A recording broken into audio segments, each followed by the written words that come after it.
दोस्तों, एक लड़की की नई नई शादी हुई थी और शादी होने के 3 दिन बाद वो लड़की एक पंखे से लटकी हुई मिली। और सिर्फ पंखे से नहीं लटकी थी, बल्कि उसके हाथ के दोनों नस को काट दिया गया था। और काटने के बाद वो लड़की एक सुसाइड नोट भी लिखती है मरते मरते। और जो सुसाइड नोट आप पढ़ेंगे ना, तो सच में आपके भी पैरों तले जमीन खिसक जाएगी। और उसके घर वाले भी परेशान थे कि आखिर शादी के 3 दिन बाद ही उसकी मौत कैसे हो गई, आज तक उसकी मौत क्यों नहीं हुई। जरूर कोई वजह होगी और वजह आप लोग को इस वीडियो में जानने को मिलेगा। दरअसल आज की जो सच्ची घटना मैं आपको सुनाने जा रहा हूं, ये सच्ची घटना है दिल्ली की। और दिल्ली में ही एक अलीपुर थाना लगता है, उसी थाने के आसपास इस लड़की का घर होता है। और इसी महीने का ये मामला भी है। तो उसके बाद होता क्या कि इस लड़की की शादी तय हो गई थी एक लड़के से। वो जो लड़का था वो रोहतास नगर का रहने वाला था। उसकी इस लड़के से शादी तय हो जाती है। 12 मार्च को इन दोनों की शादी होती है और 13 मार्च को लड़का शादी करने के बाद लड़की को ससुराल लेकर चला जाता है। वहां पर वो अच्छे से अपना जो भी कार्यक्रम होता है वो लोग एंजॉय करते हैं। उसके बाद अगले दिन जब आता है 14 मार्च, तो कुछ रस्म होता है हिंदू धर्म में। आप लोग भी जानते होंगे कि शादी के बाद जब लड़कियां ससुराल जाती हैं तो ससुराल से 1-2 दिन बाद या 1 हफ्ते बाद फिर से मायके आती हैं, ऐसा रस्म होता है। तो इसी रस्म की वजह से वो लड़की 14 मार्च को अपने मायके अपने मम्मी पापा के पास चली आती है। 15 तारीख को वो घर पर रेस्ट करती है और 16 तारीख को पूरी फैमिली, जितने भी लड़की के बहन लोग थे, माता पिता लोग थे, भाई लोग थे, सब लोग बाजार जा रहे थे मार्केटिंग करने के लिए।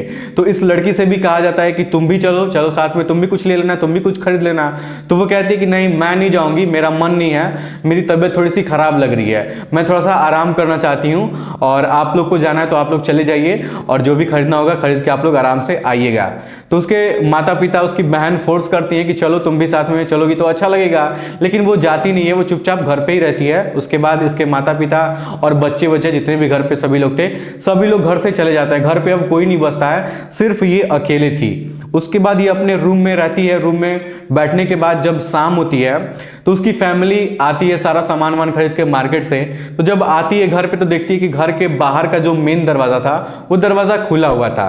फिर इसकी फैमिली, इसके माता पिता थोड़ा सा अचंभो खाते हैं कि लड़की घर में अकेले है तो दरवाजा खुला हुआ है, कोई बात तो नहीं है। तो दौड़ के सब लोग अंदर जाते हैं। और जाहिर सी बात है कि कोई भी घबरा जाएगा कि लड़की घर पर अकेले है, दरवाजा भी खुला है। तो जब अंदर जाते हैं तो देखते हैं कि उस लड़की का जो रूम में वो सोई थी, जिस रूम में वो रहती थी, उसका भी दरवाजा उस रूम का भी खुला हुआ था। जब उस रूम में उसके माता पिता एंट्री करते हैं तो देखते हैं कि सामने वो लड़की पंखे से लटकी हुई है और दोनों हाथ से उसके पूरा ब्लीडिंग हो रहा है, दोनों हाथ की जो नसें हैं वो कट चुकी थी। उसके बाद उसके घर वालों का रो रो कर वहीं पर बुरा हाल हो गया।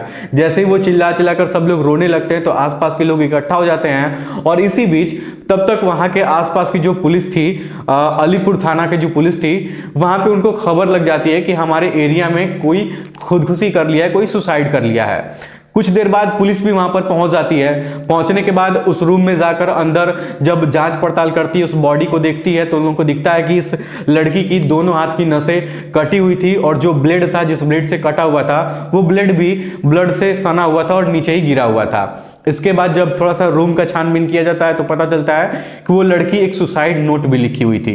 सुसाइड नोट में ये लिखा हुआ था कि मैं अपनी मर्जी से खुदकुशी कर रही हूं, मैं बहुत ज्यादा खुद से परेशान हूं। दरअसल साफ भाषा में आप लोग से कहूं तो वो लड़की डिप्रेशन का शिकार थी। और आप लोग तो जानते हैं कि जो लोग डिप्रेशन का शिकार होते हैं वो हमेशा उल्टी चीजें करते रहते हैं और जो उनके मन में आएगा वो तुरंत वो लोग कर देते हैं, वो लोग सोचते नहीं है। उन लोगों को पता ही नहीं होता है कि क्या गलत है क्या सही है। जब डिप्रेशन के आप शिकार हो जाओगे तो आप लोग को एक ही चीज हमेशा दिखेगी। तो इसके साथ भी यही हुआ था। ये कोई कुछ सोच रही थी, इसको समझ में नहीं आ रहा था, उसी डिप्रेशन की वजह से ये खुद को फांसी लगाकर जान दे देती है और ये ही अपनी हाथों को खुद से काट दी भी है। अब पता नहीं, मुझे तो ये बहुत ज्यादा डाउट लग रहा है कि भला कोई लड़की अपने हाथों को काट के खुद के फंदे से लटक कर खुद की जान कैसे ले सकती है। मुझे तो नहीं लगता है, जरूर इसके पीछे किसी ना किसी का हाथ होगा और कोई ना कोई साजिश जरूर होगी। आप लोग कमेंट बॉक्स में हमें बताइएगा कि क्या हो सकता है। फिलहाल पुलिस अपने तरीके से जांच पड़ताल कर रही है और सुसाइड नोट में साफ साफ ये लिख दिया गया है कि मैं किसी दूसरे की वजह से खुद की जान नहीं ले रही हूं, ना ही मुझे कोई परेशान किया है, ना ही कोई मुझे प्रताड़ित किया है। वो लड़की खुद बता रही है कि मैं अपना जान अपने खुद से ले रही हूं और कोई मुझे परेशान नहीं किया है। फिलहाल पुलिस को संदेह है कि इसके पीछे किसी और का भी हाथ हो सकता है। अभी बॉडी को पोस्टमार्टम के लिए भेज दिया गया है। पोस्टमार्टम जैसे ही होके आएगा तो पता चलेगा कि उस लड़की के साथ हुआ क्या है। आप लोग अपनी राय हमें कमेंट बॉक्स में बताइएगा कि उस लड़की के साथ क्या हो सकता है। अब मैं बार बार इस चीज को आप लोग से कह रहा हूं कि कोई भी इंसान खुद की जान खुद से नहीं ले सकता है। अगर मान लो कि अगर वो फांसी लगाता तो वो अकेले केवल फांसी लगाता, वो अपने हाथ नहीं काटता और सुसाइड नोट नहीं लिखता। चलो सुसाइड नोट भी लिखता, फांसी भी लगाता, लेकिन हाथ नहीं काटता। जब हाथ काटोगे तो एक हाथ काटोगे आप तो समझो कि उसी में आप परेशान हो जाओगे। एक हाथ काटने के बाद आपका हिम्मत नहीं करेगा कि आप दूसरा हाथ काट पाओ, लेकिन उसके दोनों हाथ कटे हुए थे। अब देखते हैं कि पुलिस इस छानबीन में उनको क्या मिलता है, उनको क्या सबूत मिलता है कि उस लड़की की मौत कैसे हुई है। वीडियो पसंद आया तो वीडियो को लाइक और चैनल को सब्सक्राइब जरूर करिएगा। मिलता हूं आप लोग से अगले वीडियो में, तब तक के लिए धन्यवाद।